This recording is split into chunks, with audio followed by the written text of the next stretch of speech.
Halo semuanya, kami dari kelompok 4, Upaya Hukum Perpajakan kelas 6-11, pada kesempatan ini akan memaparkan materi mengenai upaya penyelesaian sengketa pajak, yaitu gugatan. Sebelum lanjut ke materi, yuk kita dengarkan dulu pengantar singkat dari dosen pengampu mata kuliah Upaya Hukum Perpajakan, yaitu Pak Kusmono. Sebagai calon fiskus, adik-adik harus menguasai 3 kompetensi. Pertama, pengetahuan hukum pajak, baik yang sifatnya material maupun yang sifatnya formil. Kompetensi yang kedua adalah adik-adik harus menguasai akuntansi juga, karena di dalam penetapan pajak terutang itu akan terkait dengan hitung-hitungan. Dan terakhir tentunya kalian juga harus memiliki soft skill yang baik. Dalam hal ini adalah kemampuan untuk berkomunikasi. Hal ini akan kita lihat dari video pembelajaran berikut ini.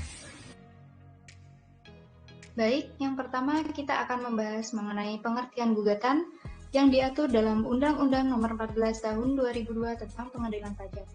Pengertian gugatan adalah upaya hukum yang dapat dilakukan oleh wajib pajak atau penanggung pajak terhadap pelaksanaan penagihan pajak atau terhadap keputusan yang dapat diajukan gugatan.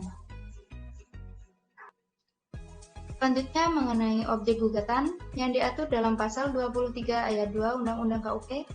Objek gugatan yang pertama yaitu atas pelaksanaan surat paksa, surat perintah melaksanakan penyitaan atau pengumuman lelang.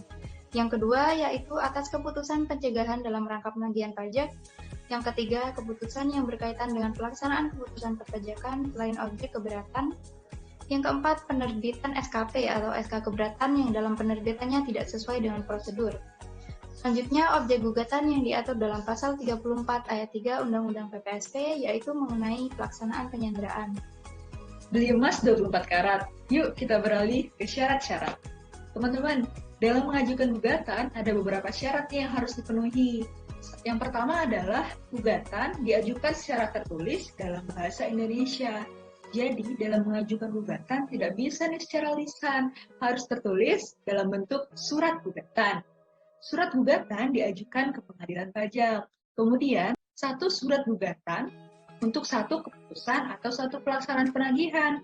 Apabila ada 2 gugatan dalam satu kurun waktu, maka tidak bisa digabung dalam satu surat, harus dipisah menjadi 2. Kemudian, setiap gugatan yang diajukan harus disertai alasan yang jelas. Nantinya alasan yang jelas ini tentunya akan menjadi pertimbangan dalam mempertimbangkan gugatan.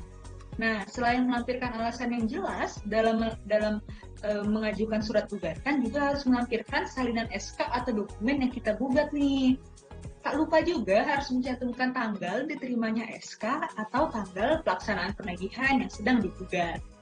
Oke, baik, kita masuk ke jangka waktu pengajuan gugatan. Untuk jangka waktu pengajuan gugatan sendiri tercantum dalam pasal 37 bahwa atas pelaksanaan surat paksa, SPMP maupun pengumuman lelang, wajib pajak itu dapat mengajukan gugatan dalam jangka waktu 14 hari sejak surat paksa, SPMP maupun pengumuman lelang itu dilaksanakan.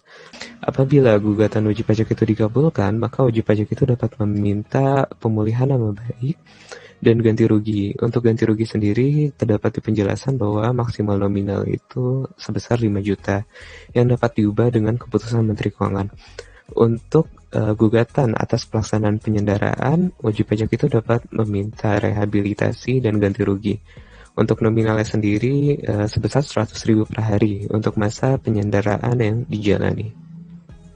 Selanjutnya, dokumen yang diperlukan dalam mengajukan gugatan berdasarkan SE 08 PP 2017 adalah: yang pertama adalah surat gugatan 2 rangkap, 2 salinan keputusan yang digugat, 3 bukti pembayaran 50% dari pajak terutang, 4 dokumen pendukung lainnya seperti akta pendirian perusahaan, 5 soft copy gugatan dan dokumen pendukung dalam bentuk Microsoft Word dan PDF, 6. Daftar isian surat gugatan. Seperti inilah contoh format surat gugatan. Di dalamnya mencantumkan yang pertama adalah identitas penggugat, 2. Mengenai pemenuhan ketentuan formal dalam pengajuan gugatan, 3. Mengenai objek gugatan, 4. Mengenai pokok sengketa dan alasan gugatan, 5. Kesimpulan dan unsur penggugat. Nah, selanjutnya jangka waktu putusan gugatan. Untuk putusan dengan pemeriksaan acara biasa diambil dalam jangka waktu 6 bulan sejak surat gugatan diterima. Dalam hal khusus seperti pemanggilan saksi yang membutuhkan waktu yang lama, serta pemeriksaan sengketa pajak yang rumit, jangka waktu putusan gugatan dapat diperpanjang selama 3 bulan. Nah, lalu bagaimana jika gugatan tidak diputus dalam jangka waktu sebagaimana telah ditentukan? Nah, nantinya pengadilan pajak wajib mengambil putusan pemeriksaan dengan acara cepat, yaitu putusan diambil dalam jangka waktu 1 bulan sejak jangka waktu 6 bulan telah dilampaui. Dan untuk lebih jelasnya lagi, teman-teman dapat membaca dan mempelajari terkait dengan Undang-Undang Pengadilan Pajak, yaitu Undang-Undang Nomor 14 Tahun 2002. Sekian yang dapat kami sampaikan terkait dengan gugatan. Semoga apa yang telah kita pelajari pada kesempatan kali ini dapat bermanfaat bagi kita semuanya. Terima kasih.